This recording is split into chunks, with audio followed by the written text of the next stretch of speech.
جہاں تک میرا اندازہ ہے کہ اس وقت جو آپ کے ملک کے وزیر اعظم ہیں اور جو مقتدر حلقے ہیں وہ ایک پیج پر ہیں اور ان کے اندر اسلامیت غالب ہے. یہ میں نہیں کہتا کہ وہ ایک مثالی مسلمان ہیں. ان میں سے اکثر کا جو بیک گراؤنڈ رہا ہے، جو ماضی رہا ہے، وہ سب کو معلوم ہے.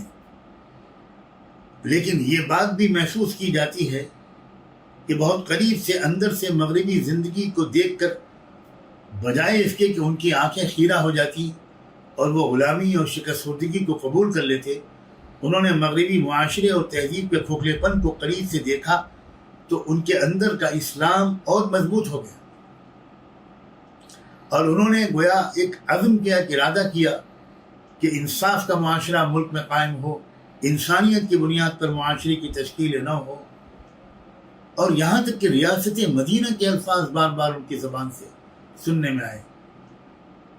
اور دور بیٹھ کر جو اندازہ ہم لوگ کر سکتے ہیں وہ صرف اتنا کر سکتے ہیں کہ سینکڑوں مسلم ملکوں کے یا 20-50 مسلم ملکوں کے حکمرانوں کے مقابلے میں آپ کے ملک کے حکمراں بسا غنیمت ہیں.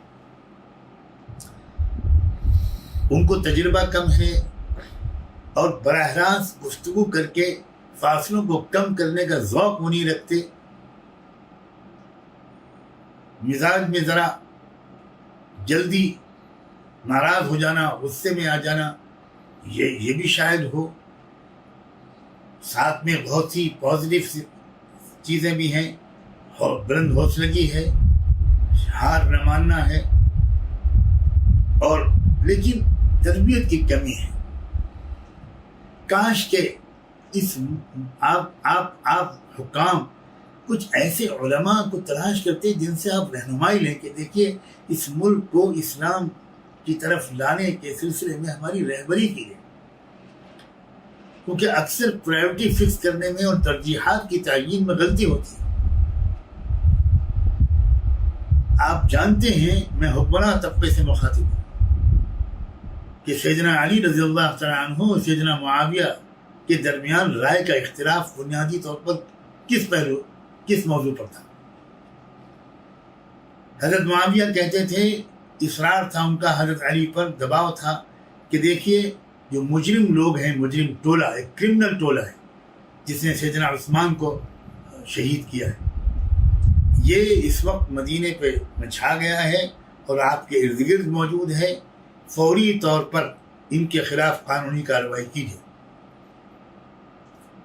سیدنا علی یہ کہتے تھے کہ میرے بھائی مجھے اقتدار پر گرفت کو مضبوط تو کر لینے دیں، میں ذرا اقتدار پر گرفت کو مضبوط کروں تب جا کر میں اس قابل ہوں گا کہ میں یہ آپریشن کر پاؤں گا. پہلے ہی دن میں آپریشن کرنے کی پوزیشن میں نہیں ہوں. مطالبہ تمہارا ٹھیک ہے بھائی، لیکن مجھے تھوڑا وقت دیں. اور شروعات اس طرح نہیں کی جائے گی کہ اقتدار پر گرفت کو مضبوط کیے بغیر اور میں ایک دم سے صفائی شروع کر دوں، تو وہ مقصود بھی حاصل نہیں ہوگا اور اقتدار بھی ہاتھ سے جائے گا. میں اقتدار کا بھوکا نہیں ہوں. دنیا کا کوئی بڑے سے بڑا سیدنا علی کا مخالف ان کے اوپر دنیا دار اور دنیا پرست ہونے کا الزام نہیں لگا سکتا. وہ درویش اور فقیر صفت انسان تھے.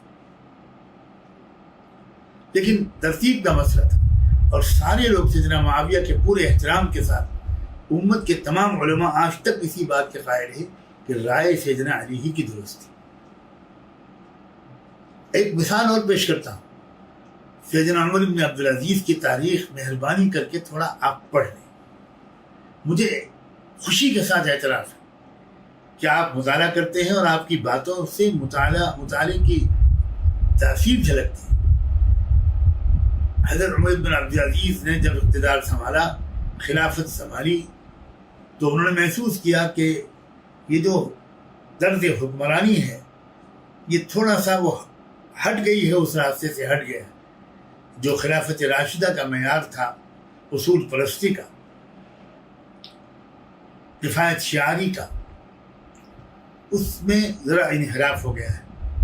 تو انہوں نے جلد از جلد پورے نظام سیاست اور نظام حکومت کو سابقہ خلافت راشدہ کے اصولوں کے مطابق نئے سرے سے ڈھالنا شروع کیا. معاشرہ برداشت نہیں کر سکا. معاشرہ برداشت نہیں کر سکا اور بالآخر عمر ابن عبدالعزیز کو راستے سے ہٹا دیا گیا, موت کے گھاٹ اتار دیا گیا.